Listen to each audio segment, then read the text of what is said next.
ഇത്തവണ ഞാൻ ഔട്ടാക്കിയില്ലെങ്കിൽ എന്റെ പേര് മാറ്റിക്കോട നീ. അജയ് ആ വരുന്നാച്ചാ. ഏടാ പിടിച്ച് ബാറ്റ് പിടിച്ച്. താങ്ക്സ് അച്ഛാ. എന്നോടൊന്നും പറയണ്ടെന്നല്ലേ പറഞ്ഞോ. അക്കാര്യം എങ്ങനെ പറഞ്ഞു തുടങ്ങണ്ടെന്ന് എനിക്കറിയില്ല അച്ഛാ. ഞാൻ പറയട്ടെ, നീ ഒരു പെണ്ണിനെ സ്നേഹിക്കുന്നു. ശരിയാ അച്ഛാ. ആ പെണ്ണിനെ തന്നെ കല്യാണം കഴിക്കണമെന്ന് ആഗ്രഹിക്കുന്നു. വീണ്ടും കറക്റ്റ് ആണല്ലോ. നീ പ്രേമിക്കുന്ന ആ പെണ്ണിന്റെ പേര് അഞ്ജലി, റൈറ്റ്? അച്ഛനെ സമ്മതിച്ചു തന്നിരിക്കുന്നു.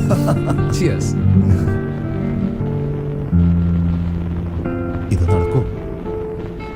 നടക്കും അച്ഛാ, ഉറപ്പായിട്ട് നടക്കും. അതിനു മുമ്പ് എന്റെ പ്രശ്നങ്ങൾ അഞ്ജലിയോടൊന്ന് തുറന്ന് പറയണ്ടേ. അജയ്, നീ ആത്മാർത്ഥമായിട്ടാണോ സ്നേഹിക്കുന്നത്? I love her very much അച്ഛാ. അച്ഛാ, അവളുടെ ശരിക്കുള്ള ക്യാരക്ടർ എന്താണെന്ന് എനിക്ക് മനസ്സിലായിട്ടുണ്ട്. അതുപോലെ എന്റെ സത്യാവസ്ഥ അവൾക്കൊന്ന് മനസ്സിലാക്കി കൊടുക്കണ്ടേ. ഓക്കെ, ഇത് സംബന്ധിച്ച് ഞാനും അമ്മയും അഞ്ജലി കണ്ട് സംസാരിച്ചോളാം. ഇല്ല അച്ഛാ, അതെന്റെ കാര്യമല്ലേ. ഞാൻ തന്നെ അവളോട് നേരിട്ട് സംസാരിച്ചോളാം.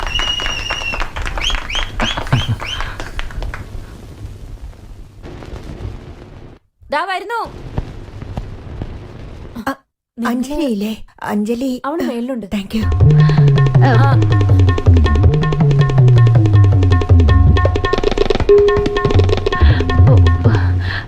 I M Mrs Chandrashekhar. Mrs Chandrashekhar? Oh, doctor Mrs Chandrashekhar. Anjali, Anjali. Aunty, എന്താ ഇവിടെ? നിന്നോടൊന്ന് സംസാരിക്കണം. ഷുവർ ആന്റി, പറയ് ആന്റി, എന്തു പറ്റി? അജയ് നിന്നെ കാണാൻ വരുന്നുണ്ട്. അവന്റെ ഹെൽത്തിനെ പറ്റി പറയാൻ വേണ്ടിട്ടാ. എന്റെ പേടി നീ അജയോട് എന്ത് പറയുന്നാണ്. ഞാൻ ഓൾറെഡി പറഞ്ഞില്ലേ ആന്റി, ഞാൻ അജയെ ആത്മാർത്ഥമായി സ്നേഹിക്കാം. അവനെ കല്യാണം കഴിച്ചിട്ട് അവസാന കാലം വരെ ജീവിക്കണമെന്ന് ആഗ്രഹിക്കാം.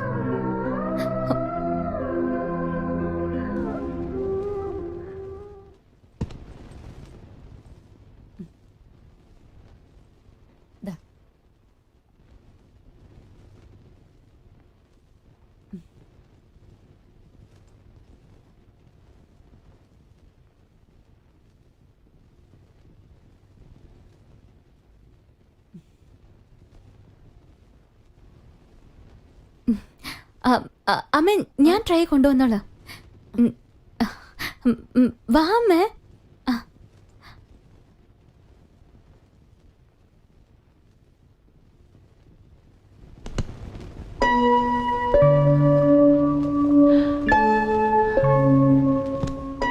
നിനക്ക് ഒരു രോഗവും ഇല്ലെന്ന് അജയ് അറിഞ്ഞാൽ എന്താവും കാര്യം? ആന്റി, ഞാൻ അജയോട് എല്ലാ സത്യങ്ങളും പറയാൻ പോവാ. അതിനുശേഷം എന്ത് നടക്കുന്നോ അതെന്റെ വിധിയാ. അത് ഞാൻ സ്വീകരിക്കും. അവന്റെ നല്ല മനസ്സിനെ ഇനിയും വേദനിപ്പിക്കാൻ എനിക്ക് കഴിയില്ല. നീ അജയനെ സ്നേഹിക്കുന്നു എന്നല്ലേ പറഞ്ഞത്? അതെ, ജീവന് തുല്യം. അതോർത്തിട്ടാ എനിക്ക് പേടി. നീ ഏതൊരു പന്തയത്തിൽ ജയിക്കാൻ വേണ്ടിയല്ലേ നിനക്ക് ഈ അസുഖം ഉണ്ടെന്ന് അവനോട് പറഞ്ഞത്. അത് പിന്നെ സ്നേഹമായിട്ട് മാറി.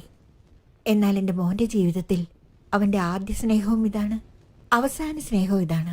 ഇപ്പൊ പോയി എല്ലാ കാര്യങ്ങളും അവനോട് പറഞ്ഞാ എന്താ നടക്കുകയെന്നറിയാമോ?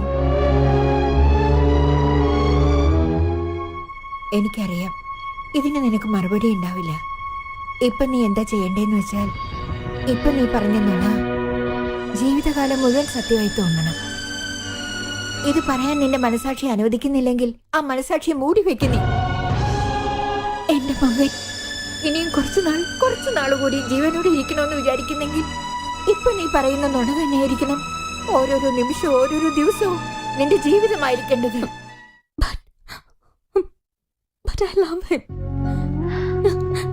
ഞാനെങ്ങനെ അവനോട് നുണ പറയാ?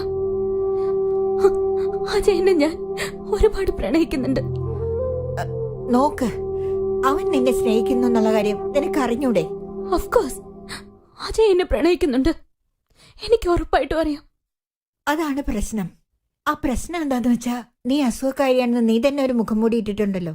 അതിനെയാണ് അവൻ സ്നേഹിക്കുന്നത്. അവസാനം വരയ്ക്കും ആ മുഖം മൂടി നിനക്ക് മാറ്റാനാവില്ല. ഒരിക്കലും അതിനെ സമ്മതിക്കില്ല. ഇപ്പൊ എനിക്ക് പ്രധാനം അജയ്, അവന്റെ വിശ്വാസം, അവന്റെ സന്തോഷം. അതിനു വേണ്ടി നിന്നെ പറ്റിയുള്ള എത്ര നുണ വേണമെങ്കിലും ഞാൻ പറയൂ അഞ്ജലി. എന്റെ മോനെ നീ കല്യാണം കഴിച്ചിട്ട് അണയാൻ പോകുന്ന വിളക്കിൽ നിന്ന് ഒരു തിരിയെങ്കിലും എടുത്തിട്ട് എന്റെ വംശത്തിനൊരു വിളക്ക് വെക്കണം. ഇപ്പൊ അജയന് മാത്രമല്ല, ഞങ്ങൾക്കും നീ പ്രിയപ്പെട്ടവളാണ്. നീ വേണം അഞ്ജലി. ഒരു പക്ഷേ എന്റെ ജീവിതത്തിൽ ഞാൻ അവസാനമായി പറഞ്ഞ സത്യം ഇതായിരിക്കും.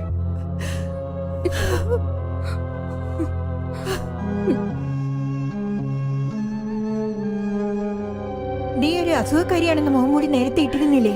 അതിനെയാണ് അവൻ സ്നേഹിക്കുന്നത്. അവസാനം വരെയും ആ മുഖംമൂടി നീ അഴിക്കാനേ പാടില്ല. അത് ഞാൻ ഒരു കാലം അനുവദിക്കുകയില്ല.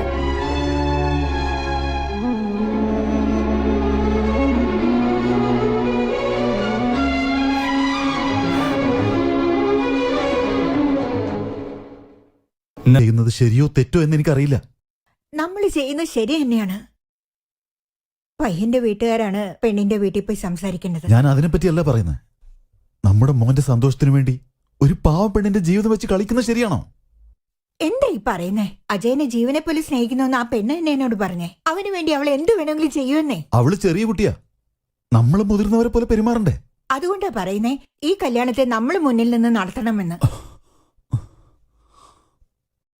ഈ കല്യാണത്തിന് അഞ്ജലിയുടെ അച്ഛനമ്മയും സമ്മതിക്കില്ല. എന്താ ഇങ്ങനെ ഒരു ബന്ധുവുമായി നമ്മൾ അങ്ങോട്ട് ചെന്നാ അവര് നമ്മളെ അപമാനിക്കും. നാണക്കെടുത്തിക്കോട്ടെ, അതിനെന്താ?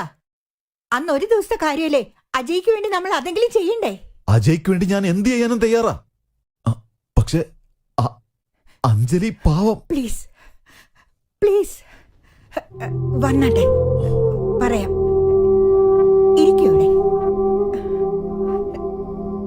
നമ്മുടെ മോൻ ജീവിച്ചിരിക്കുന്നിടത്തോളം കാലം സന്തോഷമായിരിക്കാൻ നമ്മൾ എന്ത് വേണമെങ്കിലും ചെയ്യാൻ തയ്യാറായിരിക്കണ്ടേ? ഒന്ന് ആലോചിച്ച് നോക്കേ. അജയന്റെ മോൻ